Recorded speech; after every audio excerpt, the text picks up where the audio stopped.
From a barren desert to a lush green rainforest, tiny particles travel a staggering 5,000 kilometers over the Atlantic Ocean.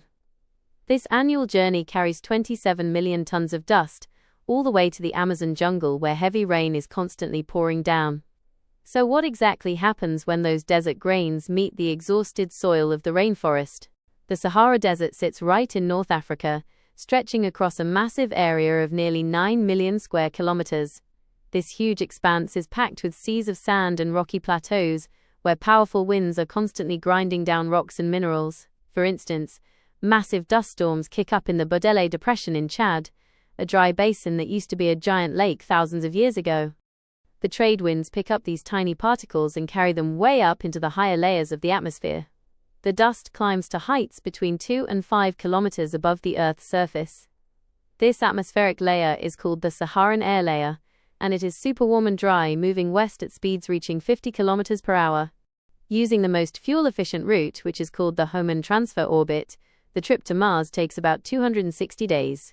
But some of the speedier spacecraft, like the Mars Reconnaissance Orbiter, made it in just 228 days, while the European Mars Express mission clocked in at only 201 days. Basically, the faster you go, the shorter the trip, but that really jacks up the fuel costs.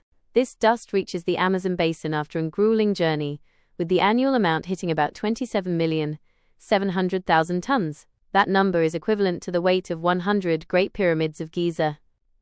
This constant supply of mineral particles is the secret behind the survival of the rainforest's poor soil.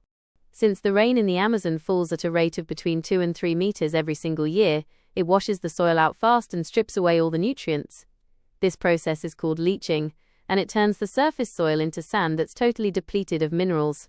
But that dust coming in from the Sahara carries fresh minerals, and the most important one is phosphorus, which is basically the ultimate superfood for the roots. For instance, around 22,000 tons of phosphorus arrive with this dust every single year.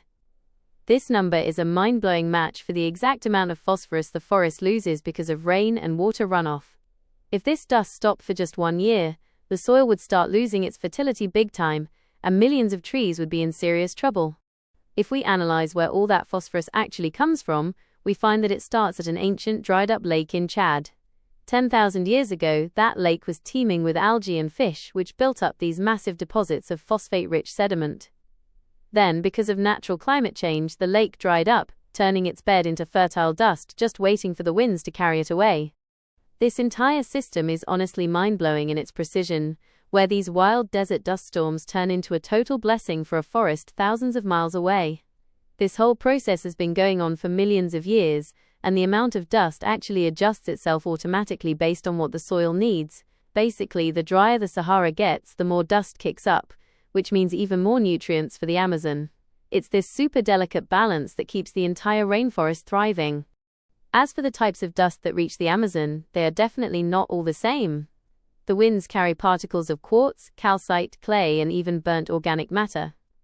These particles act like a booster for the soil, creating a porous environment that helps tree roots breathe and soak up water.